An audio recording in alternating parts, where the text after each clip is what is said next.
Yeah.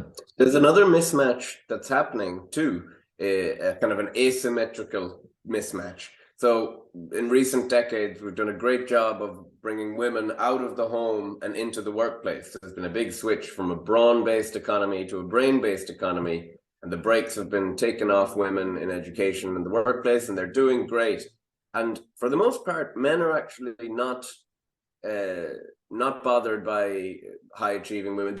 They're happy to mate with high achieving women. It's asymmetrical in the other way. Women tend to not want to mate down. But we haven't done a great job of bringing men into the home. And the traits that are rewarded in the workplace now, like conscientiousness, intelligence, women have those in abundance. But the traits to bring men into the home, that caregiving instinct, although human males invest far more in their offspring than any other ape, it's kind of an amazing feature of humanity. We do so far less than females. And also, women aren't actually that inclined to be attracted to stay-at-home dads. So you've got a one-directional drive, which takes women out of the home and into the workplace, but no equal analog to bring men into the home. There's no desire from men. When men are not working, they're really, like, there's a lot of data to show that when men are not working or in education, they're smoking a lot of weed, playing a lot of video games, and just spending their time on screens. So it's this very, one-dimensional pull that's having a lot of downstream effects. So yeah, I think there was one piece of data that showed that just 5% of women said that they would desire a relationship where they worked full-time and their partner worked part-time or not at all. And that's, so that's difficult. Do you see any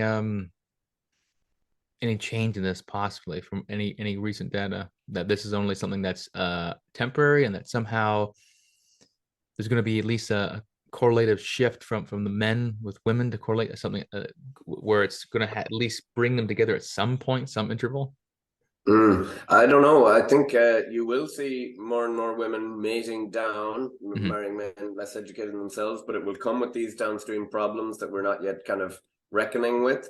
I also think that increasingly women will choose to stay single, or the one response to this mating crisis and the lack of eligible men out there is that women's sexuality is very fluid and flexible compared to men's. Men's is pretty stable. You're either a kind of a gay man or a straight man. Right. You learn that kind of early teens or earlier, and then you stay that way. Whereas women can kind of flex and are fluid and sometimes can change.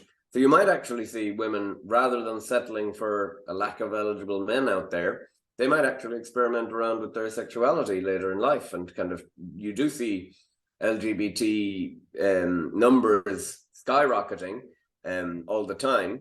Now, there is a mismatch between the amount of LGBT identifying women who have never actually had a same-sex sexual experience.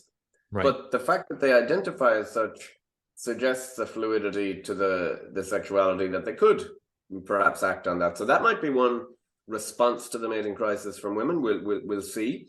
But I think, yeah, choosing to stay single is more likely, maybe, because for women, I think we have a big failure of cross-sex mind reading here, because for men, right, incels in particular, they always say things like, there's no such thing as a female incel. Every woman, no matter how unattractive she is, she could go out and get sex or a relationship from someone.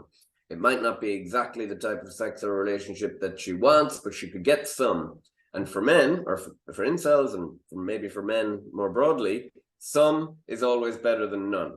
But that's not the case for women when it comes to sex or relationship. It's so cost-inflicting, it's so risky, it's so dangerous, and it's so unfulfilling if it's bad, that they would actually rather stay single. So some is not better. I always use the analogy that for men, sex is like pizza. There's good pizza and there's pizza. There's no bad pizza. But for women, there really is bad pizza. They don't want to have sex that they don't want to have. So that's a mismatch between the sexes. So you might see women saying, no, I'll stay single. I'm earning my own money. I can go travel a lot. the world isn't as dangerous for me as it used to be. I don't need a man financially. I don't need a man bodyguarding me as much as in recent history. So you could see that. Yeah.